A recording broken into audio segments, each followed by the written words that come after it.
Salut tout le monde, c'est Renard Gamer. Aujourd'hui, c'est une nouvelle vidéo dans Dead by Daylight. Je ne pourrais pas jouer, je ne vais pas jouer. Cette fois-ci, je vais montrer un tueur. On va regarder le nouveau tueur. Nous voyons, on a la silhouette. Et on explose. Je vais montrer ses pulses. Je vais montrer ses habilités. Compétences. Alors, c'est l'os trop difficile. Je vais pas lire la backstory parce que c'est pas assez fort. YouTube elle est juste 15 minutes. Alors c'est ça. Tandis que vos accompagnants succombent aux tueurs l'un après l'autre, vous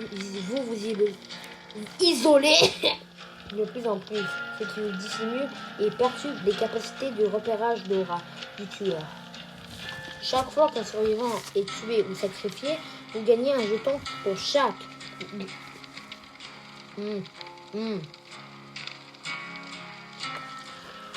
Je suis désolé, il mange quelque chose. À chaque jeton, votre aura est invisible pour le tueur dans votre rayon maximal de 20 mètres par survivant tué ou sacrifié. Augmente vos chances d'être la cible de l'obsession du tueur. Le tueur ne peut pas être obsédé que par un survivant à la fois. Adieu d'obsession. Un lien surnaturel vous unit au tueur. Si vous regardez dans sa direction, votre lien lui révèle votre aura en vous révélant la sienne. Cet effet s'applique uniquement si vous vous trouvez à l'extérieur du rayon du tueur. Si vous êtes la position du tueur, cet effet a une portée maximale de 58 mètres. Sinon, celle-ci est de 44 mètres. Augmente vos chances de devenir l'obsession du tueur. Le tueur ne peut être obsédé qu'un par survivant à la fois. Et mon préféré, presque tout le monde connaît, coup décisif. En usant tout ce que vous avez sous la main, vous poignardez votre agresseur dans une dernière tentative pour vous échapper après avoir été libéré du crochet. Ou vous êtes libéré vous-même.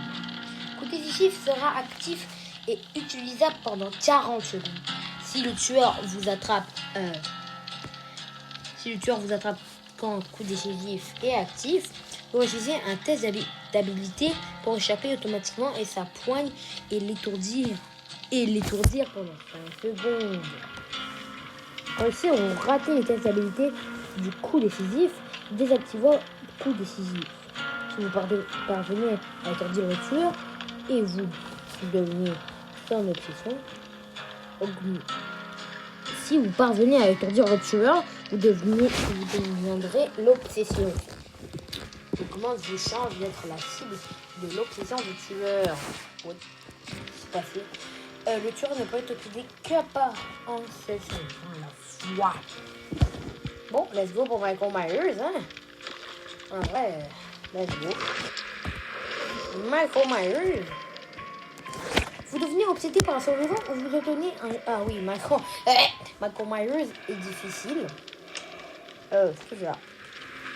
Par contre, lui a pouvoir. Vous devenez obsédé par un survivant, vous obtenez un jeton par chaque attaque de votre base portée qui est infligée à votre obsession. Chaque jeton octroie une réduction cumulable de 5% sur la récupération des attaques de base réussies et vous gagnez engrangé jusqu'à 8 jetons. Frappez votre obsession avec une attaque de base vous fera perdre 4 jetons. Vous ne pouvez plus gagner de jetons si l'obsession est sacrifiée ou tuée. Le tueur ne peut être obsédé que par un survivant à la fois. Jouez avec la nourriture. Vous devenez obsédé par un survivant chaque fois que vous chassez la cible de votre obsession et que vous la laissez s'échapper. Vous recevez un jeton jusqu'à un maximum de 3 jetons. Votre jeton augmente votre vitesse de mouvement de 3%. Effectuez une attaque de base ou une attaque spéciale contre un jeton. Le tueur ne peut être obsédé que par un survivant à la fois. Lumière mourante. Qu'est-ce que vous dites d'avoir la lumière pour la fin? Jouer avec la nourriture. Lumière mourante. Survivant attendu parce que je sais pas si j'ai oublié de le lire. Laurie Fraude. Ici c'est dernier survivant. Objet d'obsession. Coup décisif. Là, je suis rendu à la lumière mourante. Vous devenez obsédé par un survivant. Votre obsession bénéficie d'un bonus de 33% à d'autres. La vitesse d'action pour décrocher et soigner d'autres survivants. Chaque fois que vous accrochez un survivant autre que votre obsession, si elle est en vie, vous gagnez un jeton. Si l'obsession est en vie, tous les autres survivants reçoivent une pénalité de vitesse de réparation, de sabotage et de soins de 2% pour chaque jeton. Le tueur ne peut être obsédé par qu'un survivant à la fois. À l'intérieur, les ténèbres qui l'habitent lui donnent la détermination nécessaire pour ôter la vie de ses victimes. À l'intérieur, activer à l'intérieur permet à la silhouette de voir sa proie clairement et de magasiner encore plus de pouvoir malfaisant et la traque. À l'intérieur 1. Octroie l'effet de statut indétectable réduit.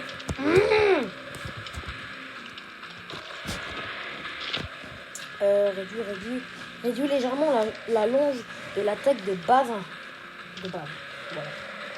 À l'intérieur 2. Réduit modérément le rayon de tueur, augmente légèrement la vitesse de mouvement, augmente légèrement la longe de l'attaque de base.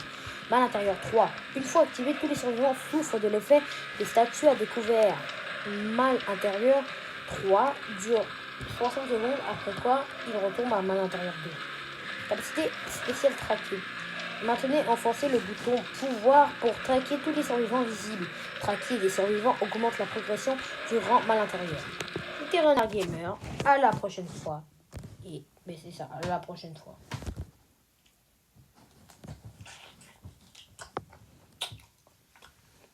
En même temps, je suis un petit peu.